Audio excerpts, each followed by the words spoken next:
Colbyjack.net is proud to present From the Flames by Trisha M. Wilson. The people of the fire, the Blesa, led by their queens, have ruled the island of Alfeyju and oppressed the Driva, the people of the ice, for more than 16 generations. With the Drivian King in hiding and little hope on the horizon, the Driva looked to one person to save them from the vile Blesa, the Diviana.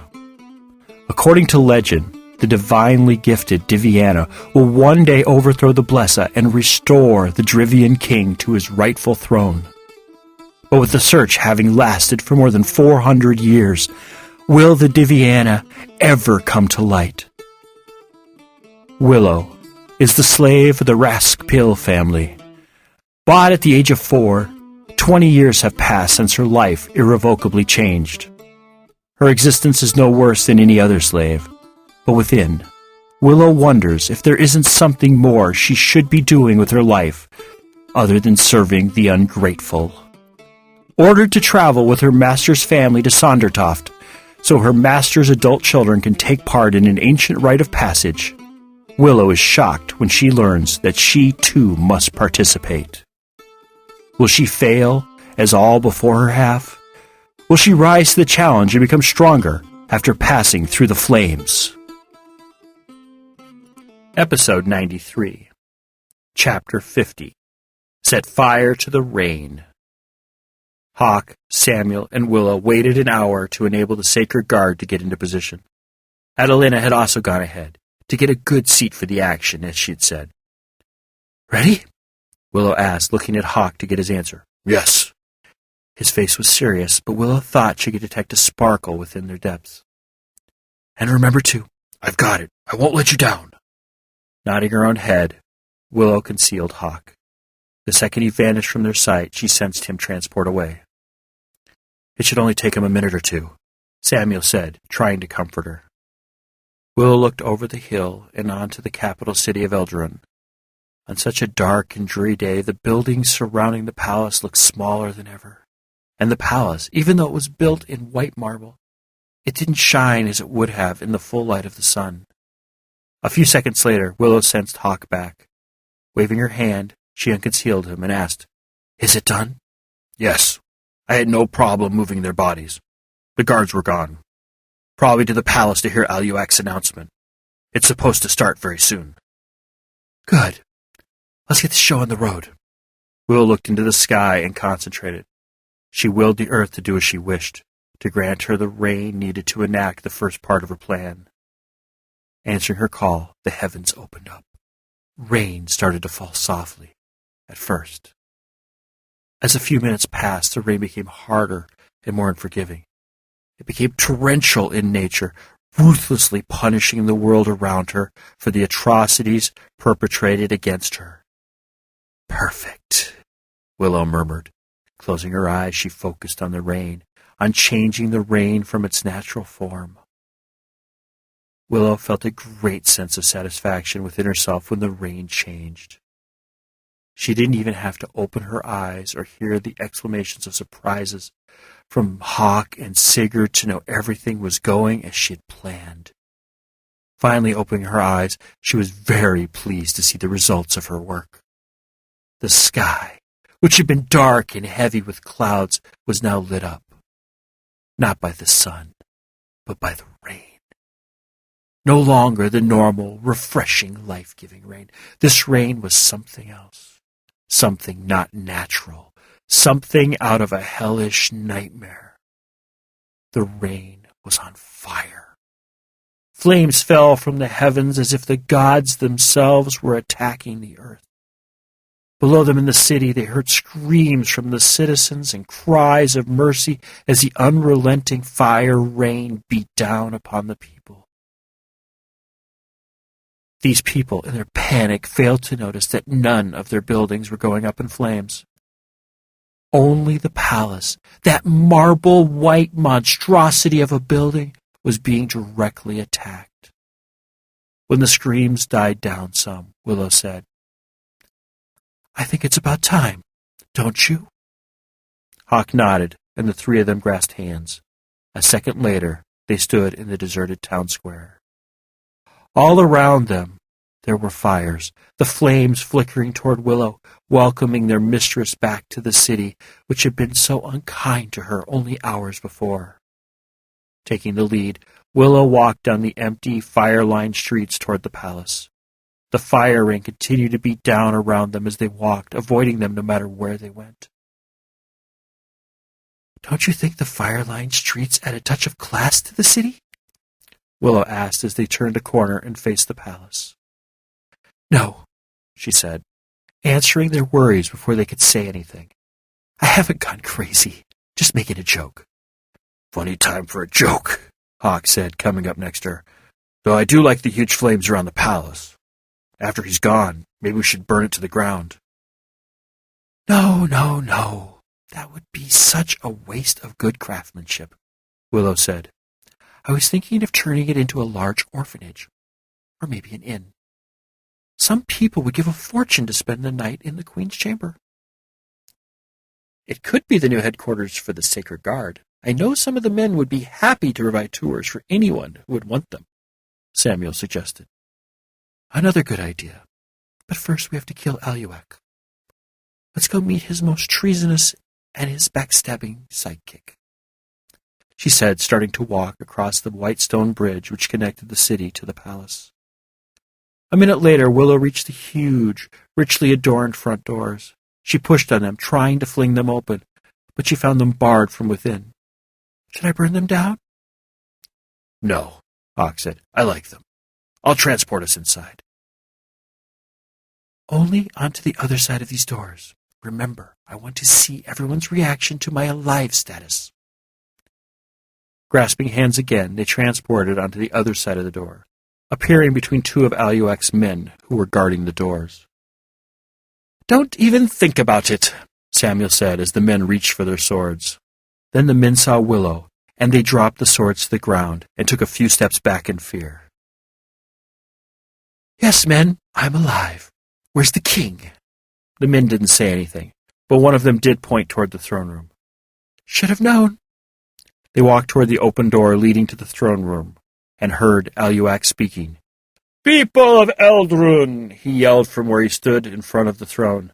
On either side of him were Kalina and Rokia. All of them were clothed in their finest, as if today was a day of celebration. "The past few days have been very harrowing for you all, but let me assure you that I, King Aluak, hold no grudges. I know that you were as oppressed by Queen Silverland as the people of the Driva were.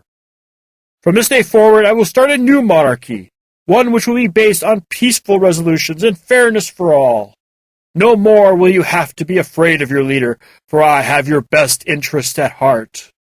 Even though we lost Lady Willow to the sword of the old queen, today is a day too."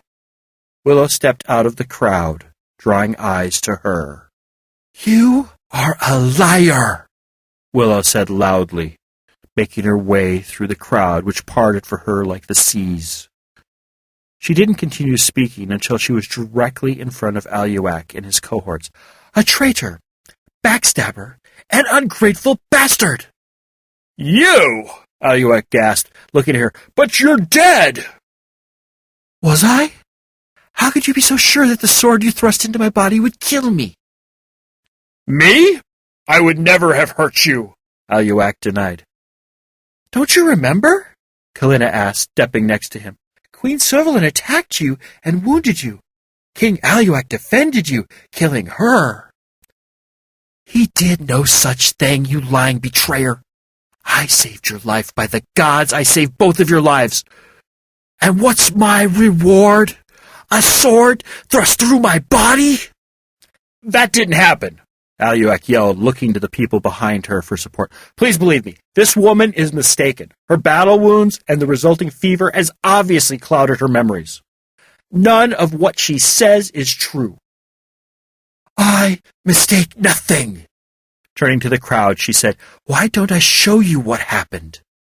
Then you can make up your own minds as to who's telling the truth and who is the bold-faced liar." Lifting Val so he was pointed to the crowd, she said, By my command, show them all what happened in this hall a day ago." As the last words left her mouth, a murky cloud formed before the gathered people. The crowd gasped, and there was pushing and shoving as people tried to get away from it. But they stopped when they noticed figures within the cloud. "Arise, Lady Willow," King Aluak said, opening his arms. He embraced Lady Willow with his free hand, and then brought his sword up, stabbing it into Lady Willow's body. She gasped at the suddenness of the attack and looked down to see the sword sticking out of her body. Lady Willow then looked up and gasped, "Why?" Cruelly and without any remorse, King Aluak said, "Because you are too powerful and popular. I can't have anyone around me who can take my throne from me, including you." King Aluak then drew his sword out of Lady Willow's body and watched as she crumpled to the floor. The cloud dissipated, taking with it the images. The previously fearful, cowering people were now yelling at their new king, calling him a liar, a fraud, and a traitor to his people. "Now, who is the mistaken one?" Willow asked the crowd. "If your new king can't be trusted to not stab his best defender in the back, how can you believe him when he says that he will do what is in your best interests? He cannot be trusted. You've seen for yourselves the depths of his treachery." "We have seen nothing of the sort," Kalina yelled. "You have no proof because it does not exist. What you've shown everyone is only an illusion, something you've created using your magic. Nothing you've shown these people is the truth." "And let me introduce you to my ex-friend," Willow said, waving her hand toward Kalina. "For weeks we have been together, fighting side by side. I hate to admit my poor judging character, but I came to trust the little turncoat, just as I trusted the false king. And at the first sign that there was someone else with power, she turns on me, allowing someone who could very easily turn to kill her best ally. But enough reminiscing," she said, turning to face Aluak, Kalina, and Rokia. "As the true slayer of Queen Silverland, as the Diviana, the chosen one for the people of this great island, I demand that you, King Aluak, the falsely crowned king that you are, step down, forever renouncing any claim to the throne." "You dare challenge me?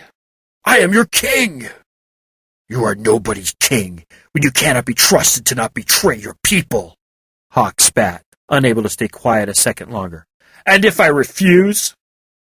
"Then I challenge you to a fight to the death." Willow's challenge rang throughout the room. The crowd, which had been fully behind Willow, was now uncertain as to what was happening. Who did they want as their leader? "An unfair challenge," Kalina yelled before Aluak could say a word. "You have magic on your side, and would undoubtedly use it to your advantage. Our king is but a man, and could not compete. You would think that someone who has spent as much time with me as you would know my true character, and know I would never cheat as you two have. But if it makes you feel better, I shall not fight with my staff. I shall instead fight with an ordinary sword. What is your answer? Will you abdicate and live, or do we fight to the death?" "I have come too far and done too much to voluntarily step down and leave my people in your greedy hands," Aluak spat. "I accept your challenge." "Perfect," Willow said. Turning, she handed Val to Hawk and took the sword he held out to her. Turning around again, after giving Hawk a reassuring smile, Willow dipped into a dramatic bow and swept her hand toward the center of the room. "After you." Aluak ignored her, and instead focused on putting on his armor, which Rokia held out for him. It was only after he'd grabbed his sword from Kalina that he walked past Willow and through the parted crowd to the empty space that had been cleared for them. As Willow followed, she put her armor in place before the people's eyes. When they faced each other and Aluak saw her armor, he said, "I thought you weren't going to use your magic." "I'm not," she said, undeterred by this newest attack on her character. "What do you call that armor, then?" "I call it protective clothing. It is no different than the armor you are wearing. Let us dispense with the trivialities and get down to it." Every ounce of frivolity left her body, leaving behind only the serious need to take down the man who'd killed her. As one, they started to walk in a clockwise circle, staying equidistant from their opponent. Each waited for the other to make the first move. After a few minutes of this circling, Aluak suddenly made a move toward Willow, and the battle was on. They parried and thrust, each skillfully avoiding the other's blows while looking for any weaknesses in the other's defenses. The combat went on for a half hour, with only a few blows actually landing. Sweat soaked both of their faces and bodies, and each became a little more desperate as every minute passed. Neither had believed the other would be able to hold out for longer than a few minutes. The blows came faster, harsher, when all of a sudden Willow noticed that Aluak was favoring one of his sides, where she'd landed a lucky blow. Now targeting that side exclusively, her strikes came at an ever quicker pace, taking Aluak off guard. Unable to keep up with her attack, Aluak fell beneath her assault, going to his knees, and his sword fell from his hand. Giving him one last chance, and with her blade gleaming in the light, she said, "Surrender, and I will allow you to leave without further harm." "Never!" he yelled, pulling a dagger from out of nowhere, and, in an action reminiscent of when he killed her, slid the dagger between the two plates of her armor, sinking it into her stomach. Willow gasped, feeling the now familiar pain of steel separating flesh, but nothing stopped the downward motion of her sword. In the same way she'd killed Queen Silverland, she brought the sword down upon Aluak, killing him. His surprised look at the blow frozen on his face, he fell to the floor, dead at the hands of the true ruler of Alfeyju.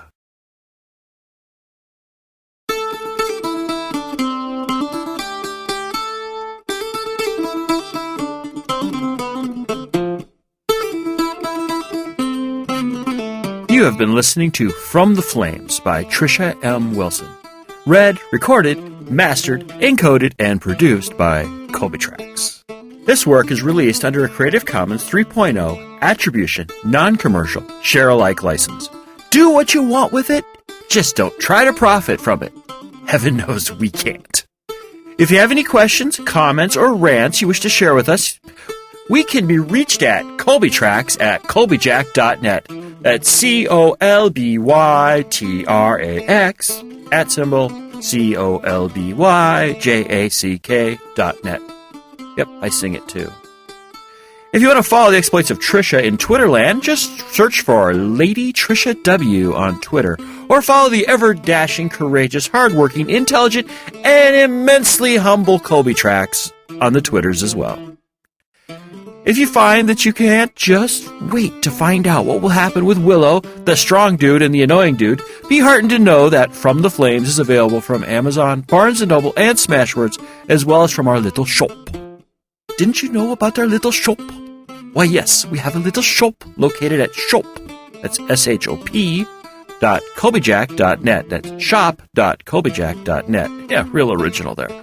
There you will find the latest ebook versions of all our works in both Mobi and ebook, all DRM-free, as well as audiobook versions of such works as Firmware Hijacked and Proxy, as well, naturally, as well as From the Flames. The audiobooks differ from the podcasts in that the headers and bumpers only run once, and the episodes are grouped into hour-long episodes for easy burning to CD or for downloading on the go. If you find you don't need any stuff, but just want to thank us monetarily for our efforts here, just head on over to Colbyjack.net, select either audio or visual, and look for the donate button located on the blog roll. Well, anyway, thank you for listening, have a wonderful week, and remember to be fabulous.